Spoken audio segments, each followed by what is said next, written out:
I am so excited to talk to you today about one of the things I love more than anything. Actually, it's combining two of the things I love so much.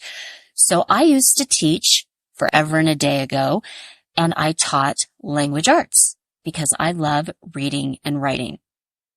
So I used to use reading journals. Well, I did a whole thing on reading journals, and then I realized it might be easier for someone to do a reading journal at home if they had reading journal prompts. And then I thought, wow, we could go so much deeper and make those prompts so much more amazing if we leveled those prompts according to Bloom's taxonomy. So we're going to do 35 reading journal prompts according to Bloom's taxonomy to dive into deeper level thinking just for you. So let's go back just really quickly. Reading journals are a fantastic way to enhance a child's book experience. It encourages them to think critically, reflect, and engage with the text on a deeper level. So if you integrate the reading journal prompts, parents and educators can guide children to explore stories more thoroughly and thoughtfully rather than every single time they write in their reading journal, they do a word that they don't understand. Like they'll do a vocabulary word, or they would do this is what happened. So they do a summary. That's not a very exciting reading journal, and it isn't getting them very deep. So we're going to give you thought-provoking reading journal prompts that are really going to enrich your child's reading journey.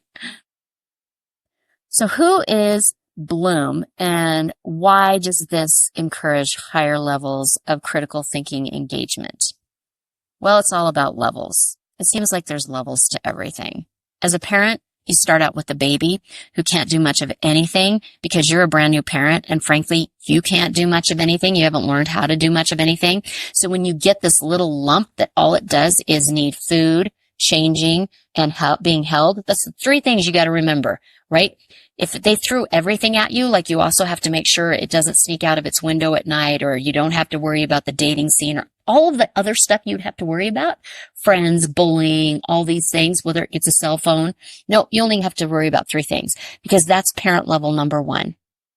I would argue maybe parent level number one is owning a pet, because then you can just do a rough draft. But Bloom's taxonomy is a hierarchical model developed by educational psychologist Benjamin Bloom in 1956.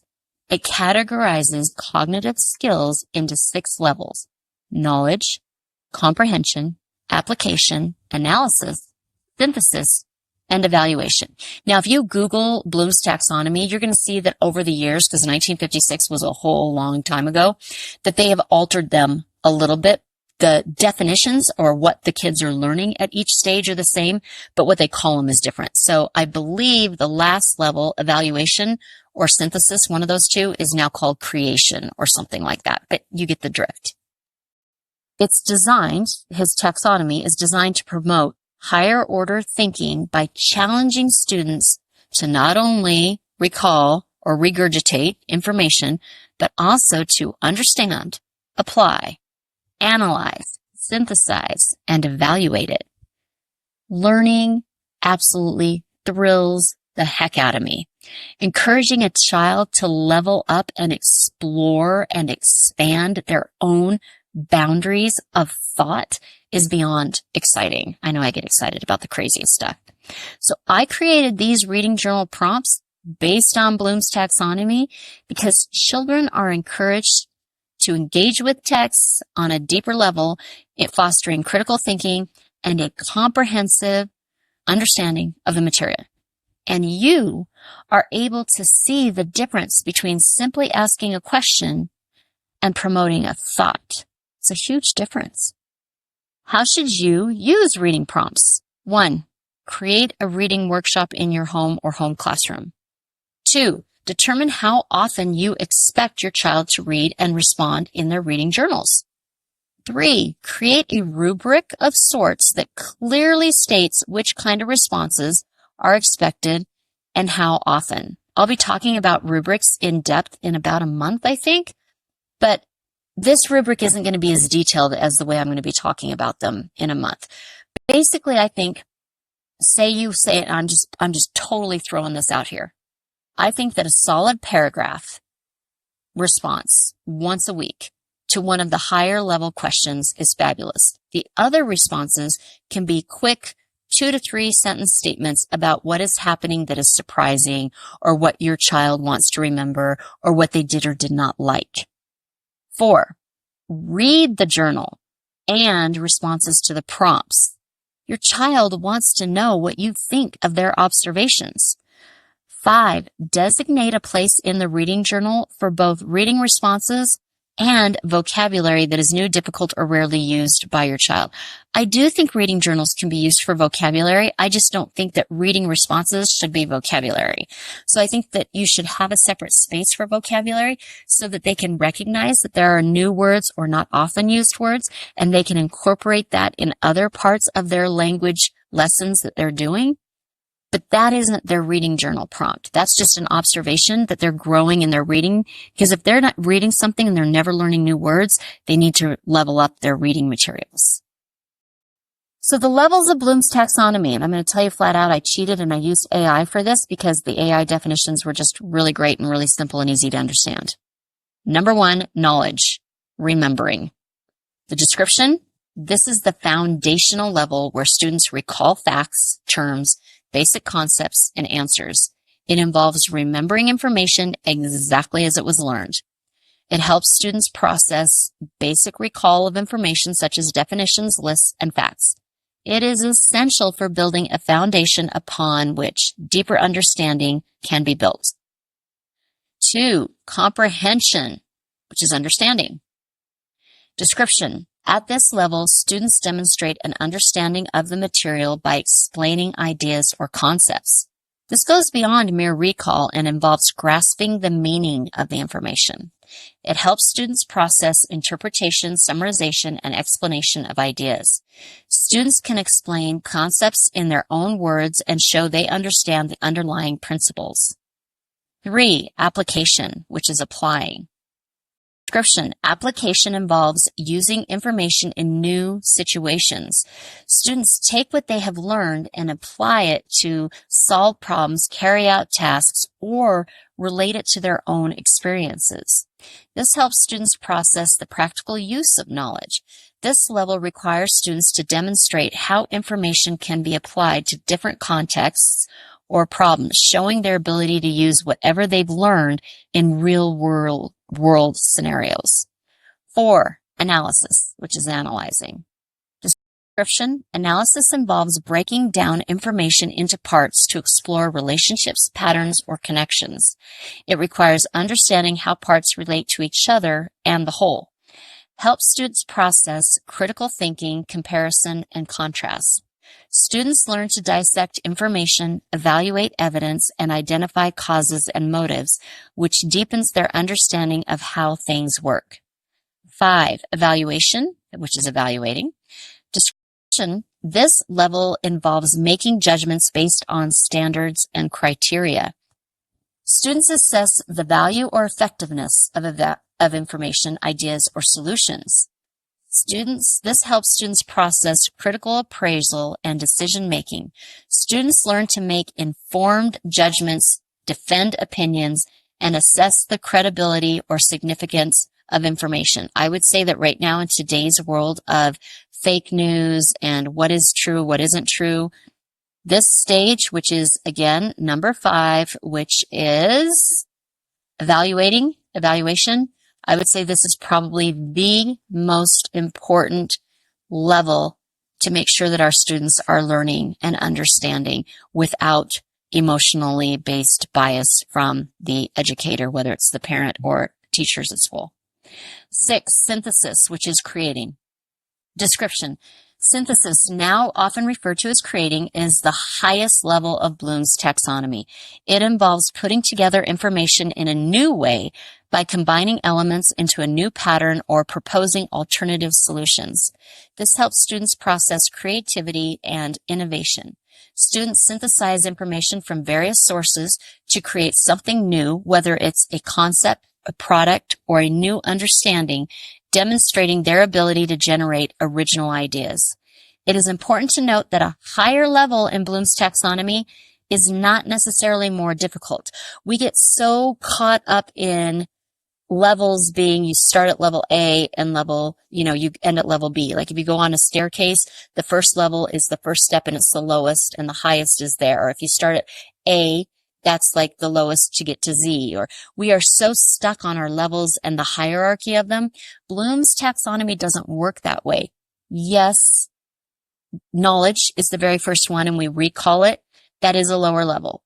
However, all of the other ones, all of these, it is possible to create higher level questions that are at a level that early or younger students can tackle.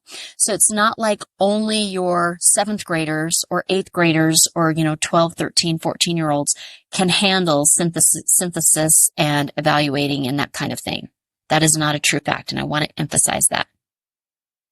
Reading journal prompts according to Bloom's taxonomy. So here's these reading journal prompts, 35. Now, I came up with these, and you have to remember, some of those levels in Bloom's taxonomy kind of go over into different areas, especially the one with the connections. There were 2 that you kind of have made connections. So I did the best I could here. So knowledge. Number 1, write a book blurb that would appear on the back of the book that would entice readers to read it. 2, provide 3 facts about the last chapter you read. 3, list a character you met this chapter and a characteristic about them that identifies who they are. 4, what is the setting of the story? 5, who is your favorite character and why? 6, create a timeline of the key events in the story. Comprehension. Number 1, what are 2 questions you would ask the main character? 2, are there any themes or symbols that seem to keep coming up that you do not understand or wonder about? 3, what is the main conflict in the story and how is it resolved? 4, who is telling the story and why is it important to have the story told from their point of view? 5, explain why you think a character made a specific decision. 6, describe an important event from the book and why it is significant. Application. Number 1, what advice would you give one of the characters to change a certain outcome? 2, does the main conflict in the story remind you of anything that has happened in your life? 3, predict what will happen next based on what you have read thus far. 4, if you could have any character in the story, if you could be any character in the story, which one would you be? How would you handle their situation differently? 5, create a book cover that visually represents the theme, characters, and conflict in the book. 6, write a diary entry for one of the characters during a critical moment for them. Analysis. 1, compare and contrast 2 characters. 2, identify the turning point in the story and explain why it is the pivotal moment. 3, analyze the structure of the story. Did the author use foreshadowing or flashbacks or something like this? And was it effective or was it just frustrating and confusing? 4, what motive did the main character have for doing or behaving the way they did? 5, did the ending wrap up the story and the characters' situations in a way that you were satisfied as a reader? Why or why not? Evaluation. 1, are there any themes or symbols that the author is using that you do not understand or wonder about? And I think we had a similar question like that earlier. 2, how would this book be different if it was written 75 years ago? 3, write a new title. How does your title represent the book or story? 4, did the book impact you personally? 5, think of all the characters in the story. Which one is worthy of a sequel? And what would that sequel be about? Creating. 1, combine characters or a character from this story and characters or a character from another story to create a new story and tell me what that would be about. 2, illustrate your favorite scene in the book. 3, create a new beginning or ending that stays true to the characters. 4. Introduce a new character to the story. What role do they have and how do they affect the story?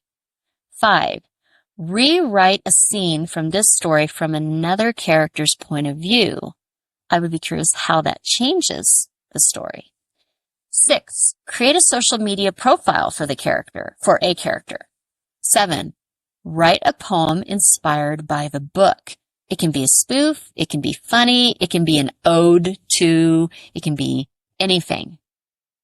Incorporating reading journal prompts into your child's literary routine can transform their reading experience from passive to active, fostering a deeper appreciation for literature. By using these 35 prompts, which were carefully crafted according to Bloom's taxonomy, children can develop their critical thinking skills, engage more meaningfully with texts, and explore stories from multiple perspectives. Encourage your child to start their reading journal today and watch as they grow into more thoughtful and reflective readers. The movie quote this week is, "A cover is not the book." So open it up and take a look, because under the covers, one discovers that the king may be a crook. Chapter titles are like signs, and if you read between the lines, you'll find your first impression was mistook, for a cover is nice, but the cover is not the book. Mary Poppins in Mary Poppins Returns.